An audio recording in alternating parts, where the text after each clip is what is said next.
Okay, so let's start with this new chapter. New poem, which is very interesting poem.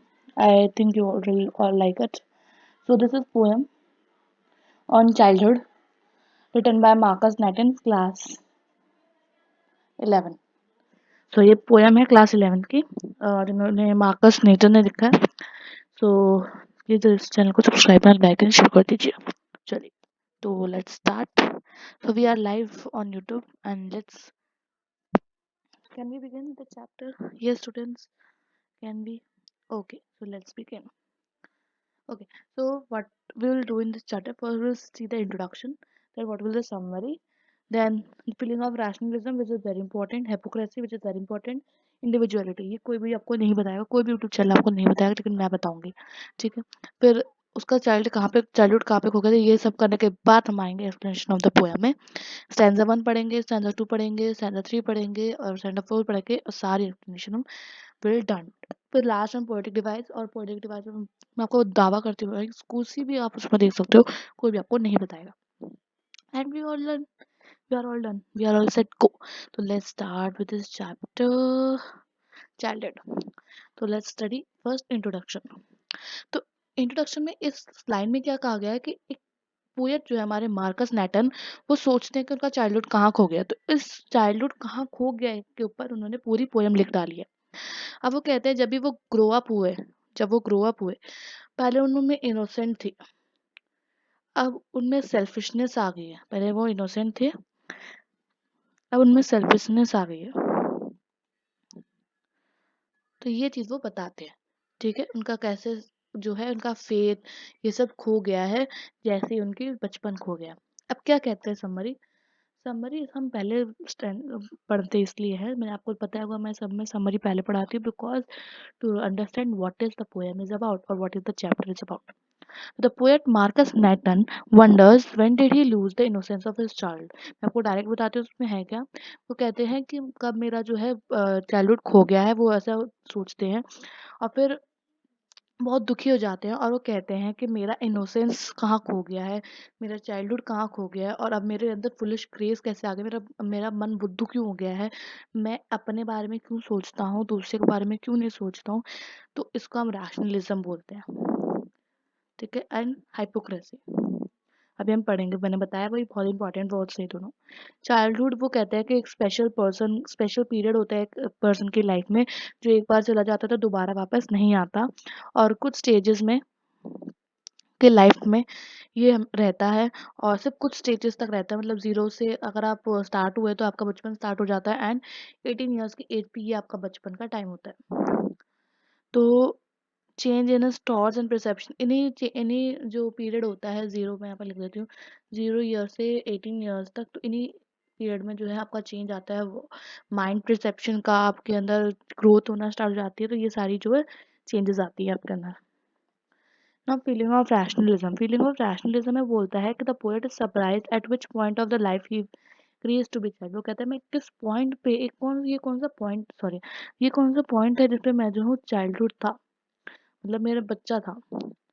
He asked himself if it was when he entered the 12th year. क्या वो जब खत्म हो गया जब मैं 12th साल का हुआ, जब मैं 12 साल का हुआ, तो क्या तब वो खत्म हो गया, क्योंकि 12 साल से हमारी जो है प्यूबर्टी एज स्टार्ट हो जाती है, इसलिए उसको लगा कि क्या ये तब खत्म हो गया जब मैं 12 साल का हुआ. और it was when he become sensible, या फिर तब जब वो 18 साल का हुआ, मतलब जब वो सेंसिबल हुआ, जब वो सोचने लगा तब. और वो कहते हैं कि हेल एंड हेवन, यहाँ पे दो नाम उसने दिए हैं, हेल एंड हेवन. वो कहता है ज्योग्राफी के मैप में नहीं मिलती, बाकी सारी चीज़ें ज्योग्राफी के मैप में मिल जाती है, तो ये हेल एंड हेवन है कहाँ. और उसको लगता है कि यहीं पे उसका जो है बचपन खो गया है. लर्निंग ऑफ हाइपोक्रेसी में वो बहुत इंपॉर्टेंट चीज़ बोलता है, और ये बहुत इंपॉर्टेंट है, it's very important, mark my words. Slowly poet अपनी एज में बढ़ता है, and he found that the world of adults. अब यहाँ पे वो दो चीज़ों को कंसिडर करता है, एक तो एडल्ट्स को और एक चाइल्डहुड को. तो वो दो चीज़ों को बोलता है कि एक तो एडल्ट्स और एक चाइल्डहुड. अब वो बोलता है क्या कि एडल्ट्स जो होते हैं वो जैसा दिखते हैं वो वैसे होते नहीं हैं. वो कहते हैं कि हमें सबको प्यार व्यार देना चाहिए, हमें अच्छी चीज़ें सिखाते हैं, बट वो जो है उनका मैनर डिफरेंट होता है बाहर से. जब अपनी पे बात आती है तो भाई सबको पता होता है कि क्या हो जाते हैं हम लोग.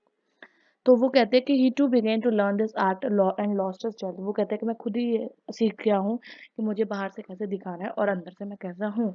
तो फॉर एग्जाम्पल जैसे कि मैं इसको मिटा देती हूँ एंड यहाँ पे आप लोगों के लिए एक अच्छा सा प्यारा सा एग्जाम्पल लिख देती हूँ। देखिए for example if you bought your pizza, if you bought a pizza, right, a pizza. So if your friend wants to share it, you will say no, it's my pizza, I will eat. Okay. And if your friend अगर आपका कोई friend कुछ लेकर आ जाए तो आप कहते हो अरे शेयर करके खाना चाहिए, मैम ने तुझे सिखाया नहीं कि हमें खाने को शेयर करके खाना चाहिए, हमें बांट बांट के खाना चाहिए, तुझे नहीं सिखाया मैम ने, है ना? आप ऐसे ही करते हो। तो ये एग्जाम्पल आपके हाइपोक्रेसी को डिफाइन करती है। Individuality is very important also. Then there came a time when the poet learned the art of thinking independently. वो कहते हैं कि एक टाइम आता है, जैसे वो एज में बढ़ता जाता है तो एक टाइम आता है 18 साल तक जब वो जो है अपने सारे मतलब उसके सारे आर्ट ऑफ थिंकिंग सब कुछ इंडिपेंडेंटली हो जाते हैं और वो खुद भी इंडिपेंडेंट बन जाता है ताकि वो खुद भी सोच सकते हैं, खुद डिसीजन ले सकते हैं। He learned that his mind is in his own way and he should apply its own thinking. वो कहता है कि मेरा खुद का दिमाग है, मैं खुद की थिंकिंग रखूंगा। He learned that a man need to not always be guided thinking. हाँ, जैसे हमें पता है हम बच्चे जब होते हैं, ठीक है, जब भी हम बच्चा स्टेज, तो हमें पता है हमें कोई गाइड करता है ना, हमें कोई गाइड करते कि अच्छा तुम चलो दूध पी लो, या चलो तुम अब पढ़ लो। जब हम 1-2 साल का अच्छा बच्चा पढ़ लो, बच्चे आए अच्छा बच्चे पढ़ लो पढ़ लो पढ़ लो, ऐसे करते रहते पेरेंट्स, है ना। अच्छा बच्चे खा लो, वो देखो कौवा उड़ रहा है खाओ लो। तो ये सारी चीजें जो है वो बच्चे में होती है, मतलब हमें कोई दिमाग सेंस नहीं होता उसमें कि अच्छा हमें भूख लग रही है हमें खाना है, अच्छा हमें पढ़ना है तो हम पढ़ेंगे। अब 18 साल के जब हो जाते हो भाई साहब आप तो खुद बैठ जाते हो पढ़ने के लिए, तो ये सारी चीजें आ जाती है। Maybe it was that day when he learn to an individual, वो इंडिविजुअल पैरों पे खड़ा होना सीख जाता है ना। वो पूछता है where has the childhood gone, वो पूछता है कि मेरा चाइल्डहुड कहाँ खो गया। इसी पे पूरी पोयम बेस्ड, बच्चा पार्टी इसी पूरी पोयम बेस्ड। तो वो पूछता है कि मेरा चाइल्डहुड कहाँ खो गया, तो वो लास्ट स्टैंजा में बोलता है कि पोएट ये नहीं सोचता कि उसका कहाँ खो गया है चाइल्डहुड, वो कहता है कि ऐसी जगह खोया है जहाँ पे मैं उसको दोबारा नहीं ला सकता, और कांट भी फाउंड होगा, ये कैंट होगा, CANT। He can not remember the place, वो नहीं जानता कहाँ खो गया, लेकिन वो कहता है ये कि वो जो है उसको एक छोटे से प्यारे से बच्चे के फेस में देख सकता है and become sure that place is hidden in that innocence, मतलब वो बच्चे के चेहरे में वो इनोसेंस देख सकता है एंड वो अपना बचपन उस बच्चे के चेहरे में अपना बचपन देख सकता है।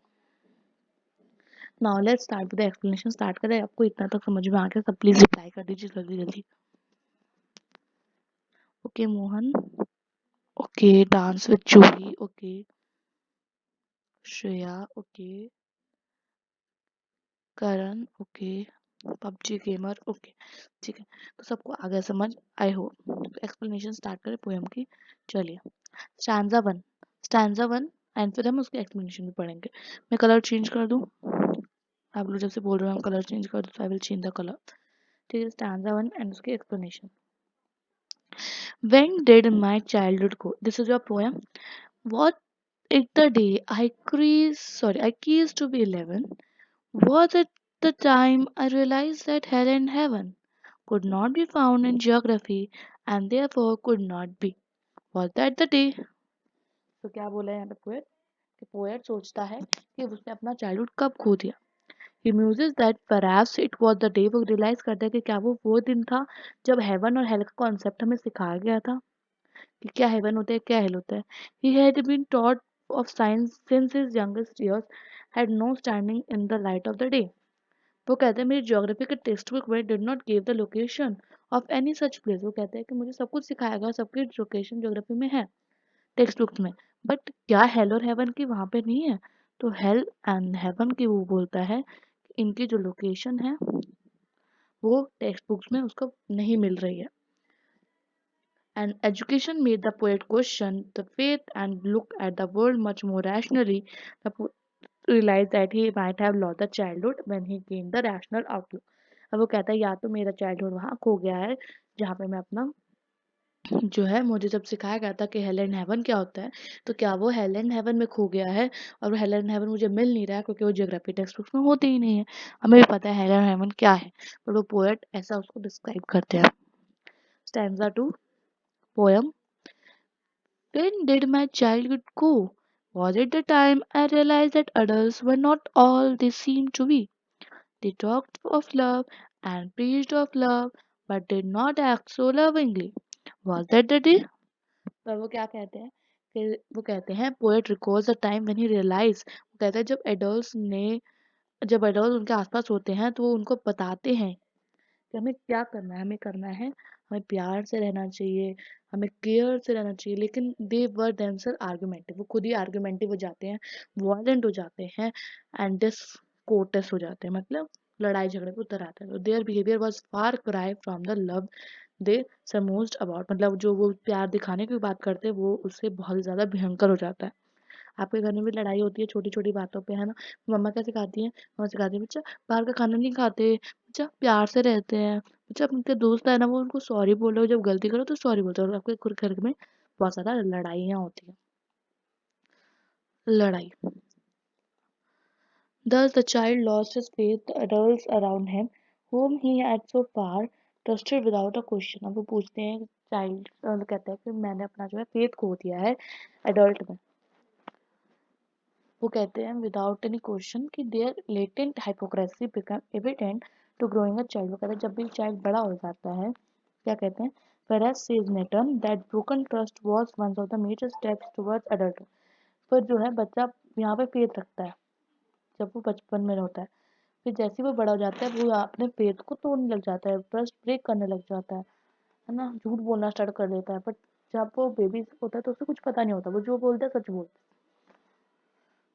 Notice that this is perhaps the longest line of the poem। ये बहुत ही अच्छी और प्यारी पोएम की लाइन है, the longest line।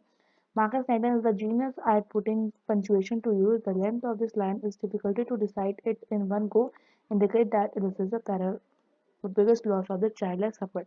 तो इसको इन्होंने इतना बड़ा इसलिए लिखा है क्योंकि वो बताना चाहते हैं कि उस चाइल्ड ने बहुत ही ज्यादा सफर किया है होने से। मे आई ओपन द बुक? एक सेकंड। फर्स्टली स्टैंडर्ड पे देखो, इसकी जो राइमिंग स्कीम है इसकी, वो है राइम स्कीम, वो है A B P C C D. मैं साइड में नहीं लिख देती हूँ, एक सेकंड रुक जाओ। A B B C C D and इसकी राइमिंग स्कीम है ए बी ए बी सी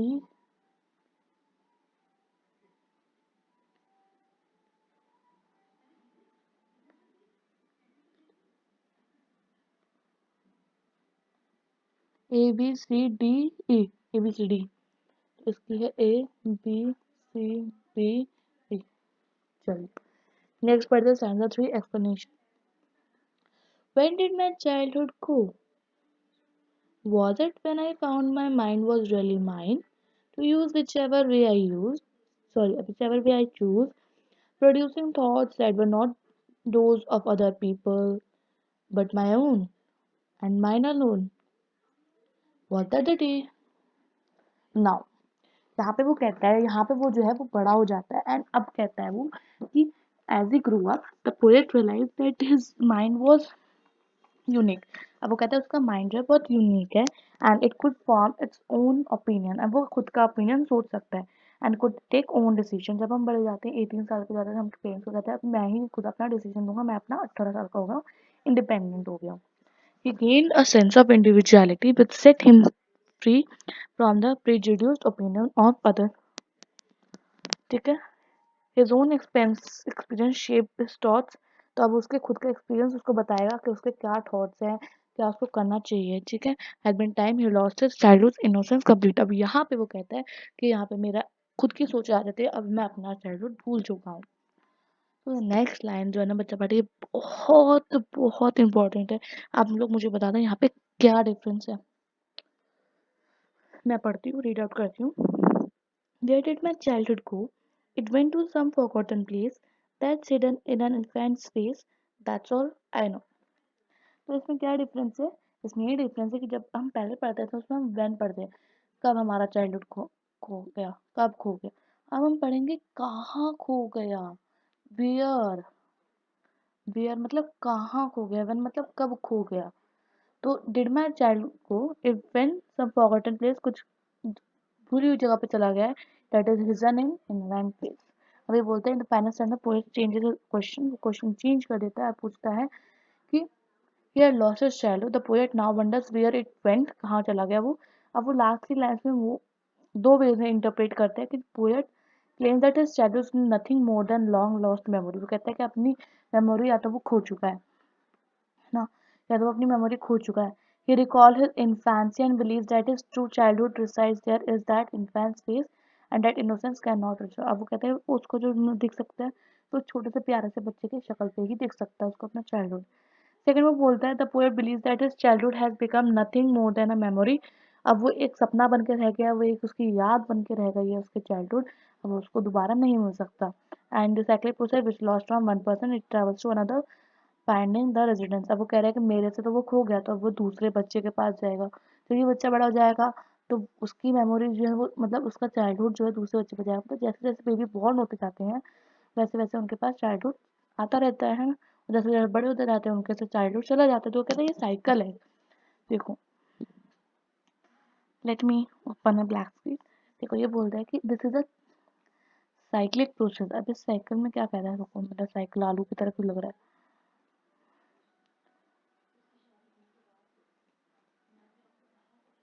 एक सेकेंड। हम्म, तो वो बोलते हैं एक साइकिल है जहाँ पे पहले एडल्ट स्टेज होती है, हाँ सॉरी इन्फेंट स्टेज होती है पहले, ठीक, इन्फेंट, इन्फेंट से वो जो है साइकिल चल चल के एडल्ट पे आते हैं, एडल्ट से ओल्ड एंड देन इन्फेंट। तो वो बोलते हैं कि जब ये इन्फेंट वाला जो स्टेज है, वो बोलते हैं जब वो इन्फेंट होते हैं तब उनके पास चाइल्डहुड होता है, और जैसे जैसे वो बूढ़े होते जाते हैं उनके यहाँ से चाइल्डहुड जो है खत्म होता जाता है। तो जैसे वहाँ से चाइल्डहुड खत्म हो गया वो फिर से एक इन्फेंट में आ जाएगा। ये एरो यही दर्शाता है कि यहाँ तक खत्म हो गया और यहाँ से फिर वो जो इन्फेंट के अंदर आ रहे हैं, यहाँ से जा रहा है, चाइल्डहुड खत्म हो रहा है, एडल्ट से खत्म हो गया, ओल्ड में आ गया, एंड फिर ओल्ड में चाइल्डहुड नहीं आया, ओल्ड तक चाइल्डहुड खत्म हो गया, यहाँ से चाइल्डहुड की स्टार्टिंग हो गई है, इन्फेंट में आ गया चाइल्डहुड। जो ओल्ड एज वाला चाइल्डहुड था इन्फेंट में आ गया, हमारा जो चाइल्डहुड था वो इन्फेंट में आ गया। ये बताया है। I hope you are understood. Now, poetic device will end this chapter today, and we have as मैंने बोला था 20 मिनट्स का लेक्चर होगा, तो 20 मिनट्स का ही लेक्चर होगा। आपको सारे शॉर्ट्स वीडियो मिलेंगे इसमें, और इतने सस्ते में, मतलब इतने शॉर्ट वीडियो का कोई नहीं देगा। फिर से आप अपना प्यार बनाए रखें, तो मैं आपको लिए एक, हम लोग अभी एक ऐप पे वर्क कर रहे हैं जो अभी रिसेंट लॉन्च करेंगे। तो refrain, where did my childhood go, was that the day. तो रिफ्रेन मतलब होता है रिपीटिंग लाइन। तो यहाँ पे देखिए हर लाइन में where, first line and the last line was that the day, ये रिपीट किया गया है। First line was that the day, first line was that the day, तो ये दोनों लाइन रिपीट कर ली गई है, फर्स्ट एंड लास्ट।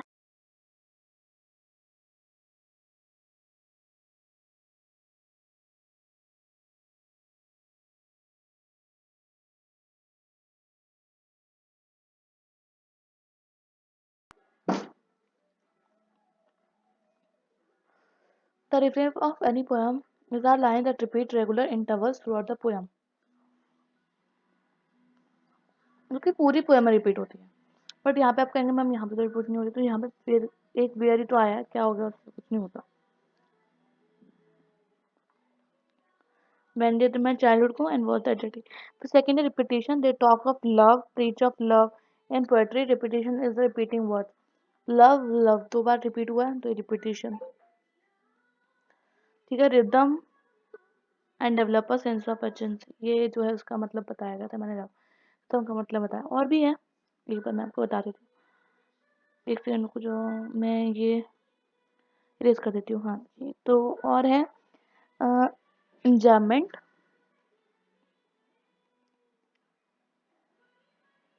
मैं यहाँ लिख देती हूँ, रुक जाओ।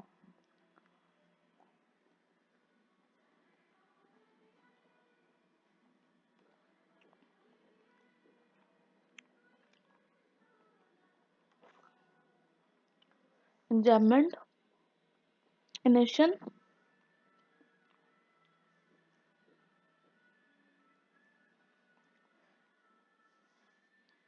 एनाफोरा, ये सारे आप फाइंड आउट करेंगे इसमें कि कहाँ कहाँ पे है। एंटिसिस, और इनका आप नेट की भी मदद ले सकते हैं। एंटिसिस, तो गाइस इसके इसके आप फाउंड आउट करेंगे और इनके मैं आप नेट की भी मदद ले सकते हैं। So we have the target of 20 minutes, तो ज़्यादा ही हो गए, चलिए रुक जाते 20 मिनट्स में इसका टारगेट कंप्लीट करके जाते हैं। तो 21 minutes target done, completed। 50, 51, 52, 53, 54, 55, 56, 57, 58, 59, and goodbye.